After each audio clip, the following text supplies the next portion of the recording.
بسم الله الرحمن الرحيم. وقال النبي صلى الله عليه وسلم: الدنيا سجن المؤمن وجنة الكافر، او كما قال عليه الصلاة والسلام.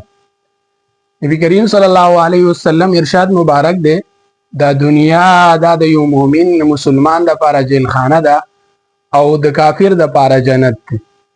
بعض علماء کرام نن سبا بدی کی عجیبه غونډه کې خبره ذکر کوي چې دا څنګه دنیا د مؤمن د پاره یو جیل خانه ده. نو ګوره په دې خبره باندې ځان پوهه کول پکار دي چې کله د انسان د خواهش مطابق یو کار نه کیږي دا په هغه باندې بوج کیږي او هغه ته د دنیا یو جیل ښکاري. چې کم یو خواهش چې په زړه او په ذهن کې شیطان او نفس هغه ته راولي او هغه دا نه کوي، نو دی وایي چې دا زه په څه جیل خانه کې بند یم چې ما د شریعت د دې کار نه منع کوي، زما زړه غواړي سود کول، زنا کول، شراب څکل، قتل او غارت کول. دا د یو لوپر یو د ګناهګار انسان په زړه کې بار بار دا خواهش راځي، خو چې کله د دې خواهش نه ته منې کړې نو هغه به د دنیا کې تنګېږي.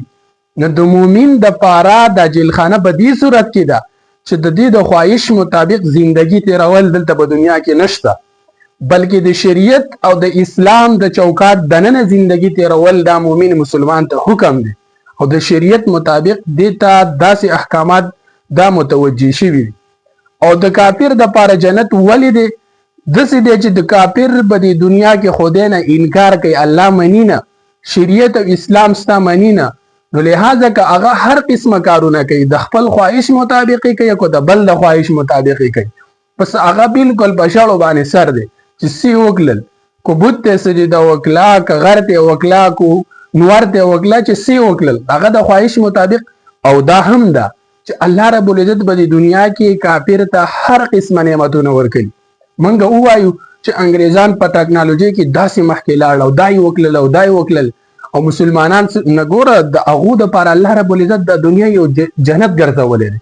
بچ څه غواړي بس الله رب العزت په دې دنیا کې دیول ورکړي او په آخرت کې د خلکو د پاره معمولی غونډه کې حصہ نشته، بلکې چا د پاره جنت دی؟ دا د مؤمن مسلمان د پاره جنت دی. نو کوشش کول خپل خواهشات باندې بالکل قابو ساتل، خپل نفس په کنټرول کې ساتل او صرف د اسلام د دایره دننه زندگی تیرول. دا ماته د اسلام او شریعت وایي.